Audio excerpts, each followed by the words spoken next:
Welcome to The Clown is Down, mid-month mental breakdown edition, a short episode where we rant about a topic that affects us all. We care about our opinions so much that we felt like you deserve more. Because doing is the other half of the battle. So sit back and give us a listen. Or don't, whatever.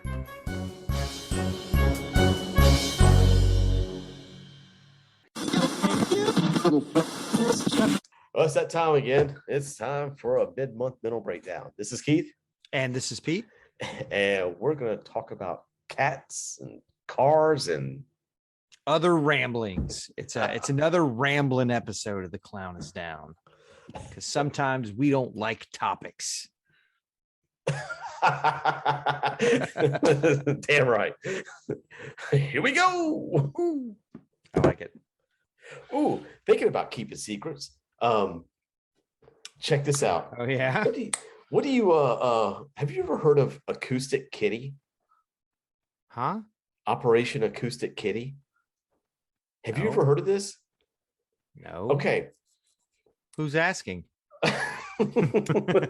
So I was reading a story in a Bad Kitty book, or one of my the daughter's books, and it Bad said Kitty? yeah, and it said it had this little trivia on there saying something about the CIA had this operation called Acoustic Kitty, and I went and looked it up, and it's a real thing.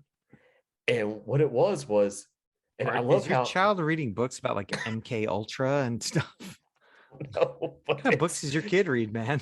It's probably one of those free libraries, you know. My kid reads Dog Man. Your kid's reading like Ted Kaczynski's well, so listen to this manifesto. I right before we got on night, I had to look it up. I was like, what is this Operation Acoustic Kitty? And so in the 1960s, the CIA was trying to use cats to spy on the Kremlin. God. And they had a veterinarian surgeon implant a microphone in the cat's ear canal and a small radio transmitter at the base of its skull and a thin wire onto its fur. And it was like this $20 million project. Well, and I like when you read about it, it says the first Acoustic Kitty mission. The first Acoustic Kitty Mark I was to eavesdrop on two men in a park outside the Soviet embassy in Washington, D.C. The problem was the cat was released nearby, but was hit and allegedly killed by a taxi almost immediately. These are the words. I like that they put allegedly killed. And obviously the people that set this program up have never owned a cat, because they're like, oh, we'll get this cat to do this thing. You know what? Your cat's not doing anything. It's going to do whatever the hell it wants, whenever the hell it wants. That's what they were saying. They said they had... It should have been a dog. Yeah, exactly. That's my first thought. They said that they had the project was canceled in 1967. They canceled it because cats are dicks. Yeah, it would not be practical. Oh yeah. But after it was allegedly killed by the taxi, one of the formal director of the CIA's Office of Technical Service, who said the project was abandoned due to the difficulty of training the cat to behave as required, and the equipment was taken out of the cat.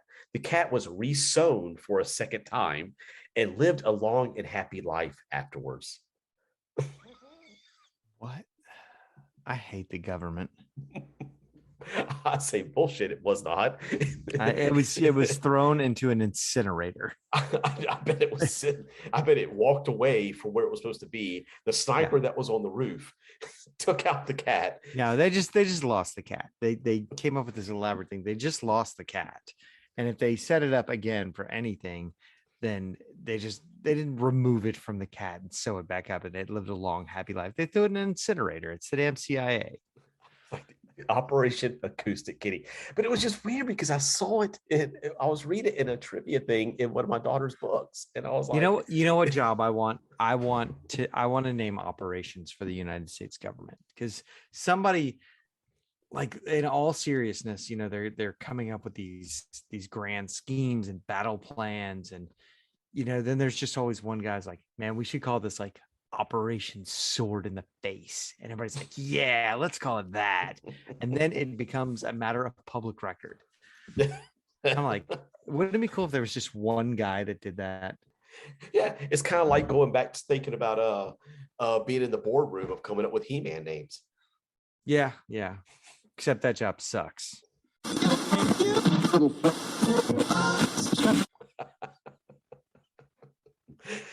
Woo!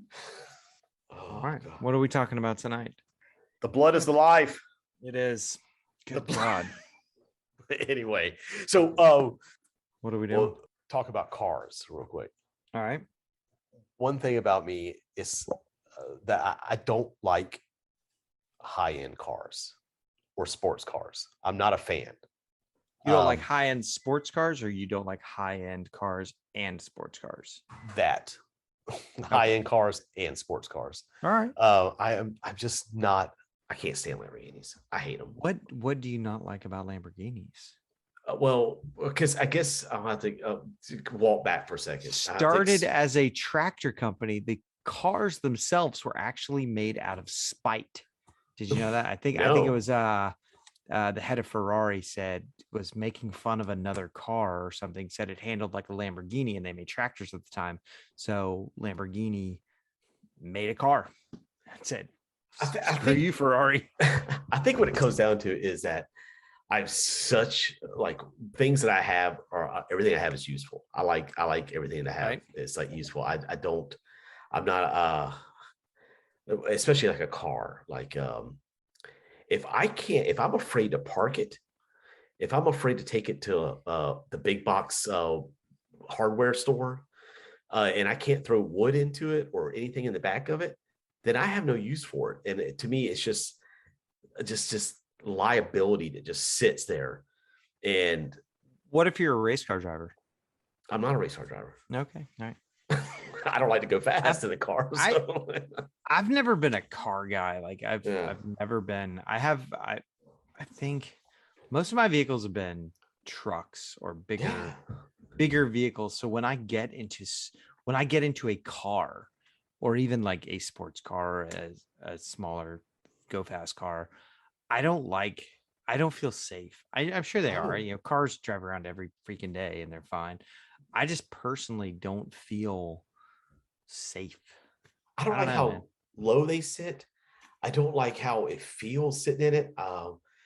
And that's I prefer trucks, and I like being up high, and I like the idea of, not that I am gonna ram into somebody, but I don't want people to think I'm like crazy aggressive, hateful driver. But I don't know. I like, maybe it's just I'm not one of those big truck guys too. I've never understood that. Oh, you drive a Ford, yeah, you suck. You drive a Chevy, you suck. I'm like, dude, they're all trucks. They're all the same, man. You got a seat, you got a bed. You put some stuff in the bed. They're all. There's tweaks a little bit, but what's so wildly different about your trucks? They're the same thing, man. That's, unless you drive a Toyota, which is, of course, the pinnacle of all trucks. If you're not driving a Toyota Tacoma or Helix, then what are you even doing with your life? There's a lot of things that I look at. God, this is gonna sound like old manish.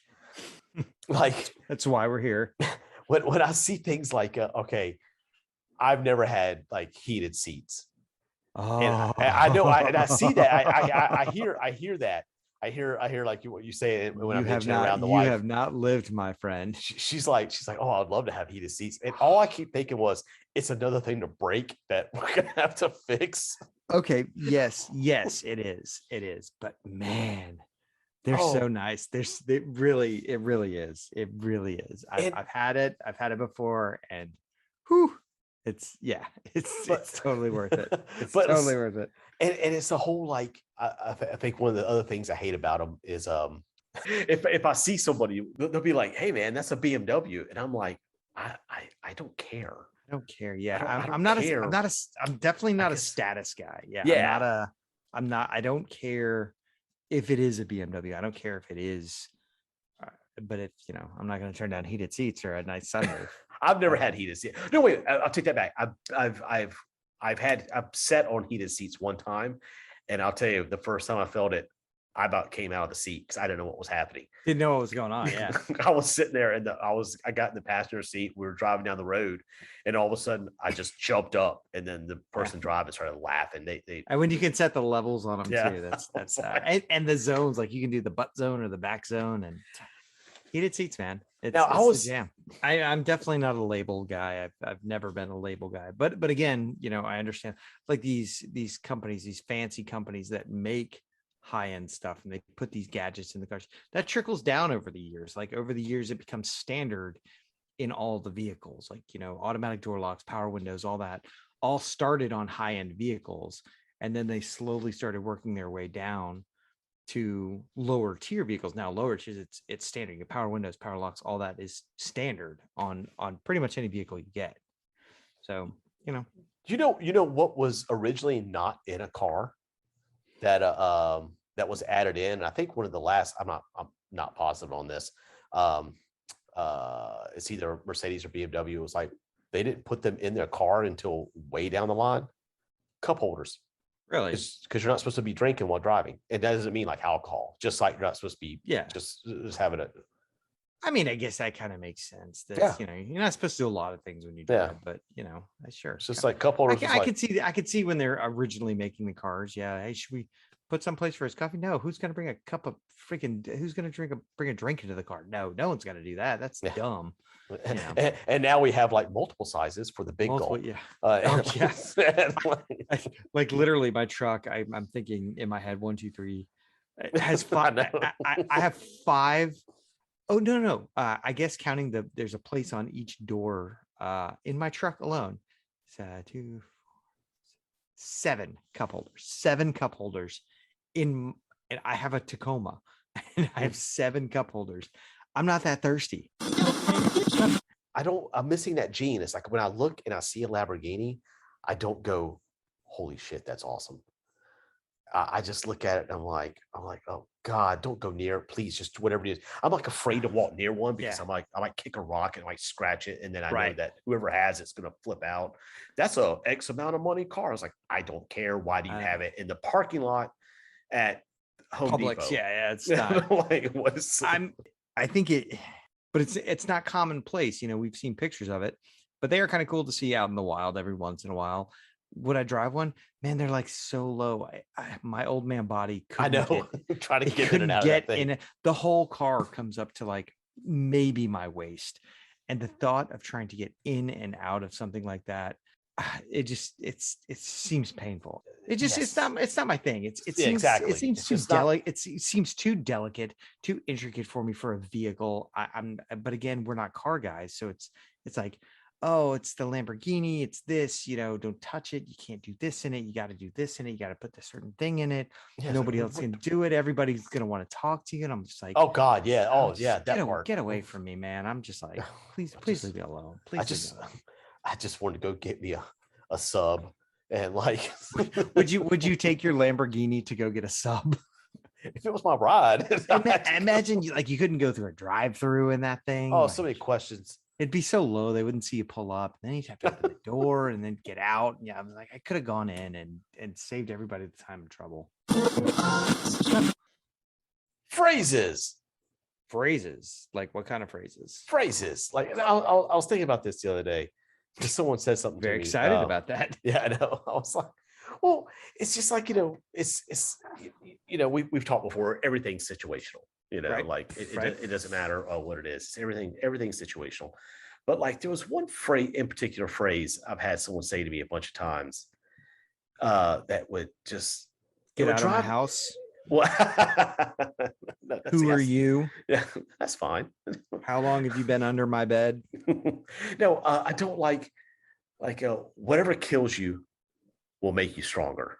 Whatever doesn't kill you makes you stronger. Whatever kills you does not make you stronger. Yeah, you're right. Sorry, I'm an idiot. You just die. Whatever doesn't kill you makes you stronger. Right. That's not true. Well, I hate it. Like, okay, look, here's the thing. If you say that and that, I mean, I get the phrase, I get it, like, Yeah. but if you apply it to yourself, that's fine. I could cares.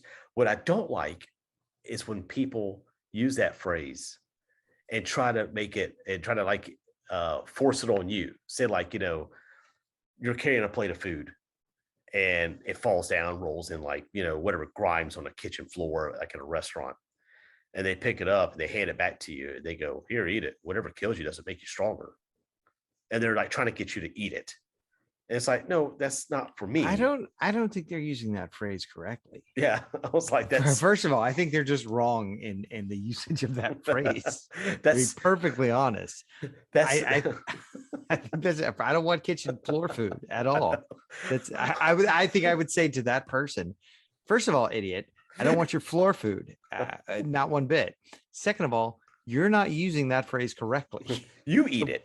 So you make get out of my stronger. face, man, with your sage words of wisdom. Get out of my face. But does that make sense? Like though, like it's just like if you, it's when certain phrases that people use, and like I think if someone is using that phrase, they automatically need to get out of your business because you obviously have like something going on, and that's probably the last like this Hallmark card phrase that they're using that they didn't even think up. It's not even the original. They didn't, it's not even their thing. Well, whatever. If it doesn't kill you, it makes you stronger. Like, shut up.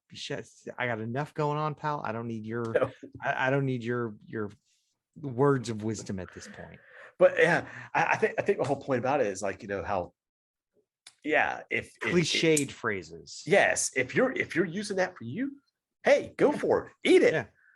Go ahead, but don't tell me that I'm going to do it because I'm going to throw the shit away. Yeah, I'm not eating floor food. No one should eat floor food. I don't give a shit about your 5 seconds. I've been in kitchens and in restaurants. I'm not eating floor food at all. At all. There's no 5 second rule. No. I know. No. I love when people say the 5 second rule, and it'd be like something like, imagine if you take a carrot stick and you dip it in like a blue cheese or something, and it falls on the ground. They go 5 second rule, and you're like, no. Have you seen? Who do you know? What restaurants are you frequenting where these people are doing this? Oh, that's just not in restaurants. That one's like, I don't want to. All over the place. It is have I eaten food off the floor? Absolutely. Yeah. Have I eaten food out of a garbage can? 110%. I have. I absolutely have. I'm a monster of a person, and I've eaten that chip fell on the floor, but man, it was the last easy because it's like big chip. Yeah, it's solid. You know what I mean? It's not like wet. It's not unless it's dipped in salsa. Eating ranch off the floor? No. God, just, no. If it was just a carrot, I could take that carrot, I could rinse the carrot off, and the carrot would be fine. It would be like a new baby carrot. I could eat that, no problem. Dipped in anything and dropped in no. No, absolutely not. In a situation, I've been in some houses where like I wouldn't set a beer on the floor and pick it up and drink it. I've been to some grungy punk rock houses that I wouldn't do that, man. It's like I make it a point to not have to like lean down too close to the floor in any of these situations. But I've been in other houses where I'm like, damn, I could throw a spoonful of mashed potatoes on this floor and have a delicious meal. These are very well kept homes. I would feel like a terrible person for doing it, but I could do it. 5 second rule does not exist. It's no, it doesn't exist. It doesn't. It's if you want the cookie that bad, just eat the cookie. You don't have to. You don't make an excuse to me. There's no one else in the room. Go 5 second rule. No, dude, just eat the cookie. It's okay. I'm not saying anything. I don't care. If you're cool with like blowing those little hairs and dust off it, then you do you. Enjoy your cookie. You've earned it. You ever drop like something like that, a cookie, and it hits the floor and you pick it up, and then when you look at it, you're like, what is all over this? I've thought about it. Yeah. I've looked at it and seen it, and I've weighed my options because like you get that last Oreo or something. And it falls and you pick it up and like, I'll give it for instance, if it was a Thin Mint, let's say it was the last Thin Mint and it dropped and I picked it up and I'd probably have to think about it. I'd probably have to think who's been in this room. When's the last time, how much of this could I clean off of the cookie and still live with myself. I'm gonna eat it at the end of the day. I'm eating the Thin Mint, but I'm gonna go through that process. I'll never think about it again afterwards. There's nothing. Hey, it didn't kill me. Did it make me stronger? No, it didn't. But I sure did enjoy that cookie. And I went. I think the 5-second rule was me thinking about not that it touched the floor, and I claimed it within 5 seconds. It was 5 seconds of it going through my head. Am I okay with this? And is anybody watching me? Because that's going to come into play too. If it's a room full of people and they see me, a grown human being, drop food onto a floor and pick it up off the floor again. Like, don't catch me on like a bad night. I'll eat a cookie out of your trash can. I don't care. I'll examine what's around it. I'll do it. I don't give a shit. Just don't say stupid things like that to people. If somebody's having a bad day, stay out of their way. Yeah, there you go. Whatever killed you doesn't make. I don't know. I mess up phrases all the time. The other one is like I've said this to you before, and it makes me laugh. It's the same person that has said to me, if you see something, say something. Oh yeah, and then they turn around and they say, "But stitches get stitches." Stitches get. And I'm like, well, which is it? Like, what do you situational? Exactly. It's 100. It's 100% because snitches do in fact get stitches. That's like a law. I think that's in the Constitution. But if you see an old man getting beat up, are you gonna turn your back? No, it's situational. I mean, is that old man a dick? Does he deserve it? Maybe. I don't know. I'm not involved in the situation. I'm walking the other way. Yeah. I didn't see anything, so I'm not going to say anything because I don't want to get stitches. I know it's like it's. I just always find it. I just found it funny that like the same person that said to me said both those phrases. Like, pick what you got to pick one, man. Pick a side. Which is it? What are we doing here? Who are you? They don't know. They're just running their mouth. It's they're just talking to hear themselves talk. People like that talk to hear themselves talk. That's a phrase there. That's another phrase. You're just talking to hear yourself talk. Yeah, maybe sometimes I am. Maybe I do like the sound of my voice. That's why I've got a podcast. Mm-hmm. Oh yeah, we have to say what is our clown down on this week? Out of everything we talked about, what do you think our clown is down on this week? They killed that fucking cat. I think, they did. They killed the cat. It was not allegedly killed. And there's no air quotes there. It was not allegedly. They did. And they threw it in the back of a truck, and they used that truck as a tool to haul the dead cat away. Yes. So. And then they got pub subs. There you go. I like it. All right. Excellent. Cool. You think we're wrong, or you think our clown should not have been down? Let us know why. Let us know why we're wrong, or you think we're wrong. Because remember, these are our opinions. That's right.